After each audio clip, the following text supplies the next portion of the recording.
Hello guys, welcome to the WTS channel. आज हम आपको मूवी एक्सप्लेन करेंगे ऐश एंड बोन। कहानी की शुरुआत में हमें एक लड़की रात के वक्त किसी से डरकर भागते हुए दिखाई दे रही थी। उसके डर को देखकर ऐसा लग रहा था जैसे कोई उसे मारने वाला हो। वो लड़की भागते हुए रोड पर आ जाती है। तभी उसे देखकर एक गाड़ी रुकती है। उस गाड़ी में से दो लोग नीचे उतरते हैं, लेकिन वो लड़की उन्हें देखकर काफी डर गई थी। या हम ये भी कह सकते हैं कि शायद वो लड़की इन्हीं दोनों से डरकर भाग रही थी। अभी ये दोनों लोग उस लड़की को कुल्हाड़ी से मार देते हैं। फिर हमें दूसरे दिन का वक्त दिखाया जाता है। हम देखते हैं एक कार में केसी और उसकी फैमिली छुट्टियां मनाने आ रही थी। केसी की फैमिली में उसके डैड और उसकी सौतेली मॉम थी। केसी अपनी सौतेली मॉम से बहुत नफरत करती थी, क्योंकि उसे ऐसा लगता था कि उसकी ये मॉम उसकी असली मॉम की इतना प्यार नहीं करती। केसी के डैड इन सब को इसीलिए यहाँ ले आए हैं ताकि ये सब एक साथ इकट्ठे टाइम बिता सके। अब रास्ते में ये लोग होटल में रुककर खाना खाते हैं, लेकिन केसी कुछ भी नहीं खाती, जिस पर केसी कहती है कि मुझे भूख नहीं है। केसी के डैड कहते हैं कि मुझे समझ नहीं आता कि तुम ऐसा क्यों करती हो हमारे साथ। जिसके बाद ये लोग खाना खाकर अपनी जगह में जाने के लिए निकल जाते हैं। रास्ते में केसी अपनी फ्रेंड को बहुत मिस कर रही थी कि कैसे वो दोनों मिलकर मस्ती किया करते थे और वीरान बिल्डिंग्स में जाकर अपना टाइम बिताया करते थे। कुछ देर बाद केसी के डैड उन सबको लेकर अपनी जगह पर पहुंच जाते हैं। ये घर इनके भाई का था, लेकिन ये घर टाउन के बाहर एक सुनसान जगह पर था। केसी के डैड अब अपने भाई को कॉल करते हैं और घर की चाबी का पूछते हैं, मगर वो घर तो पहले से ही खुला था। केसी जल्दी से उस घर में जाकर अपना कमरा ले लेती है। बाहर केसी के डैड केसी की सौतेली मॉम को समझाते हैं कि देखो, कुछ वक्त में तुम केसी को अच्छी तरह समझ जाओगी और देखना कुछ दिन बाद वो भी तुम्हारी इज्जत करने लगेगी। अब रात को खाना खाते वक्त केसी की मॉम के साथ केसी की बहस हो जाती है, जिस बात पर केसी के डैड उसे बहुत डांटते हैं। केसी को बहुत ही गुस्सा आ रहा था, इसीलिए वो अपनी डैड की कार लेकर टाउन में चली जाती है और अब वो एक बार में जाती है। वो बार में शराब मांगती है, लेकिन वो बार वाला आदमी उसे शराब देने से मना कर देता है। कहता है कि मुझे लगता है कि अब तुम 18 साल की भी पूरी नहीं हो। लेकिन तभी केसी उसे अपना नकली आइडेंटिटी कार्ड दिखाती है। तभी वहाँ पर केसी के पीछे एक आदमी आकर केसी को तंग करने लगता है। वहाँ दो दोस्त बैठे थे जो केसी को उस आदमी से बचाते हैं और उसे भगा देते हैं। केसी उनके पास जाकर बैठ जाती है और उन्हें बताती है कि मैं यहाँ पर नहीं आई हूँ, हम लोग बस कुछ दिन के लिए छुट्टियाँ बिताने यहाँ आए हैं।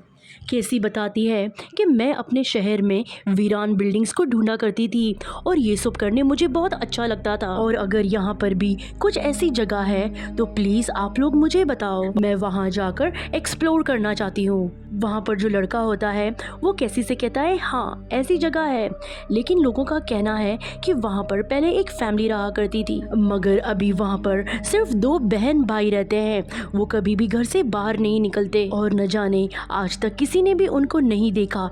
न जाने वो घर में क्या करते हैं, उनके बारे में कोई कुछ नहीं जानता।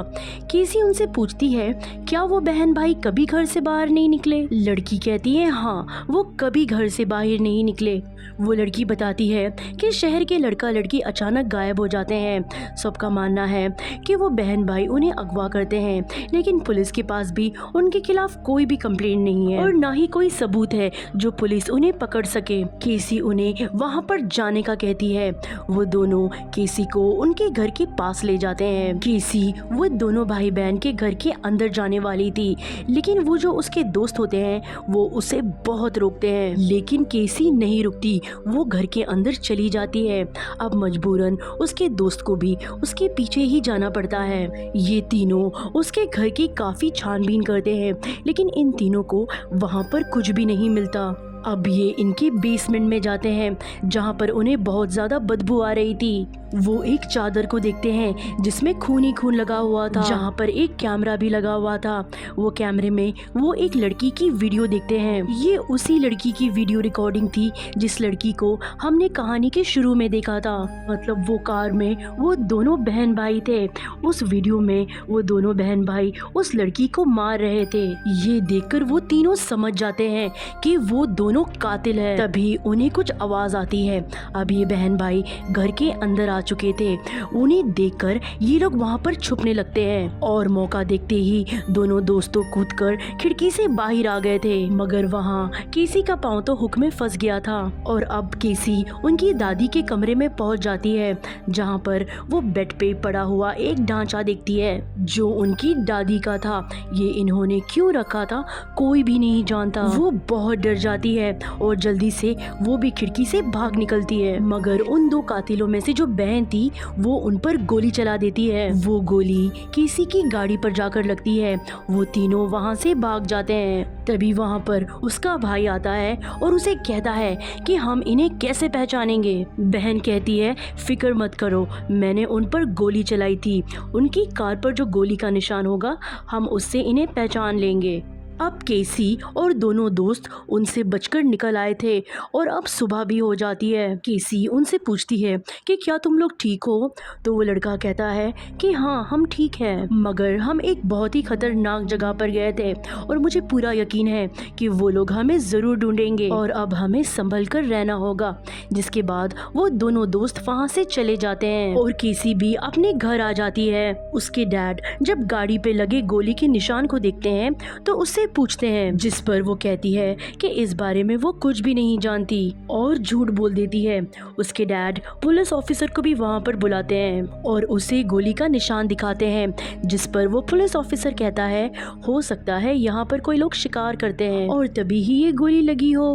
केसी भी अपनी दोस्त को कॉल करके कल रात जो कुछ भी हुआ वो सब कुछ बता देती है। वहाँ पर वो कातिल बहन भाई बैठकर बात कर रहे थे।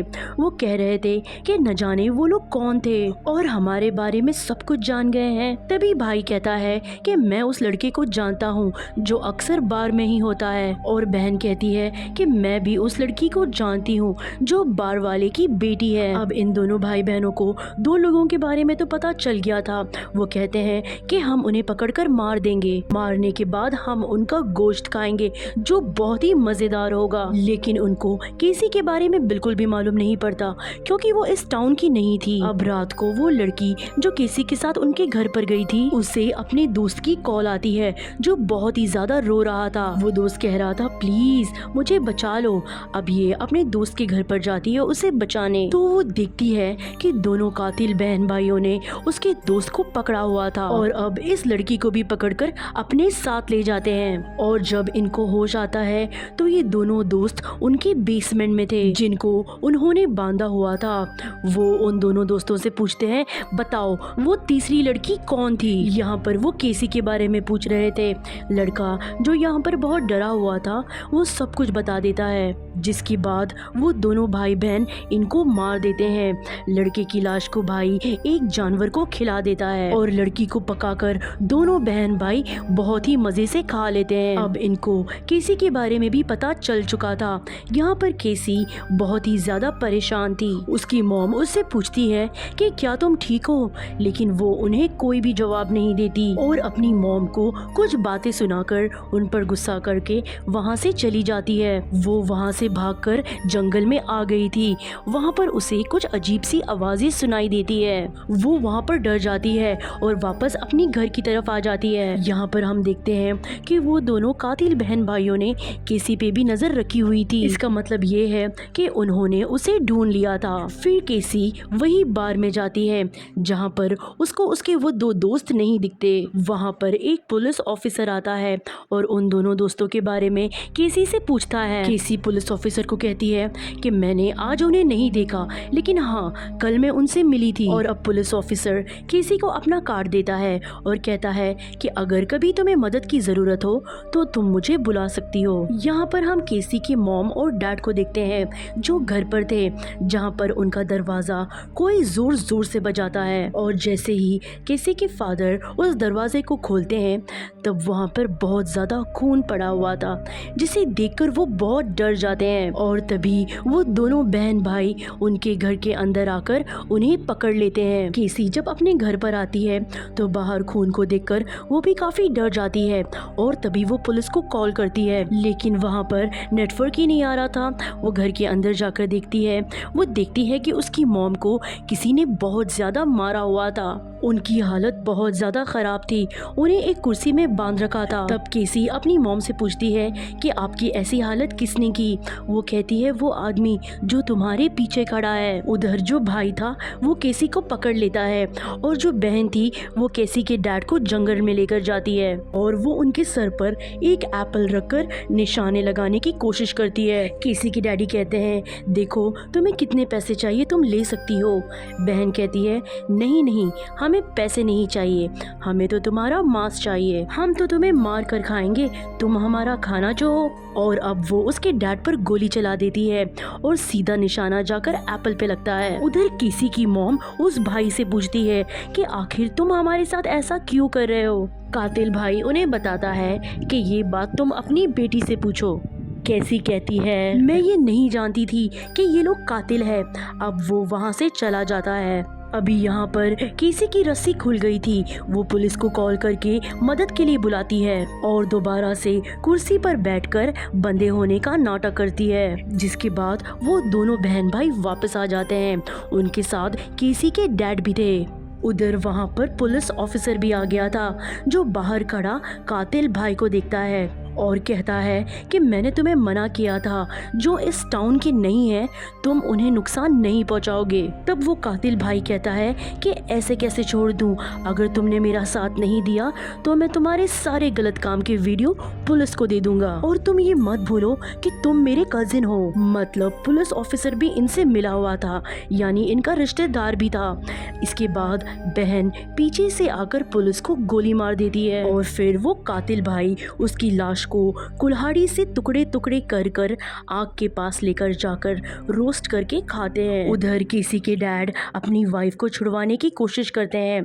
तभी वो कातिल बहन वहां पर आ जाती है और वो उन पर गोली चलाने वाली थी, लेकिन उसके डैड उसको पकड़ लेते हैं। वो कातिल बहन उन पे हमला कर देती है और जब केसी की मॉम उन्हें बचाने आती है तब वो केसी की मॉम पर भी हमला कर देती है। तब केसी अपने डैड की गन लेकर वहां पर आ जाती है और उसके हाथ पर गोली चला देती है। वो कातिल बहन खिड़की से भाग जाती है और अपने भाई के पास आती है।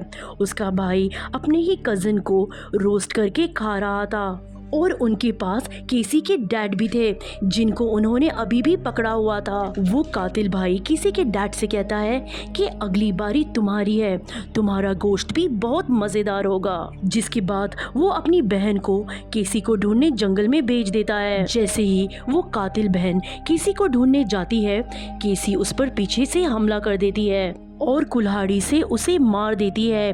फिर केसी उस कातिल भाई के पास जाती है और उसी की बड़ी बंदूक से उसी पर गोली चला देती है, जिससे वो कातिल भाई आग में गिर जाता है और आग में गिरकर वो मर जाता है। इस तरह केसी ने अपने मॉम डैड को बचा लिया था। केसी की मॉम जो बहुत ही ज्यादा जख्मी थी, उन्हें हॉस्पिटल ले जाया जाता है। कुछ दिन बाद वो भी ठीक हो जाती हैं। ये सब बहुत खुश थे और अब ये एक बहुत अच्छी और लविंग फैमिली बन चुके थे।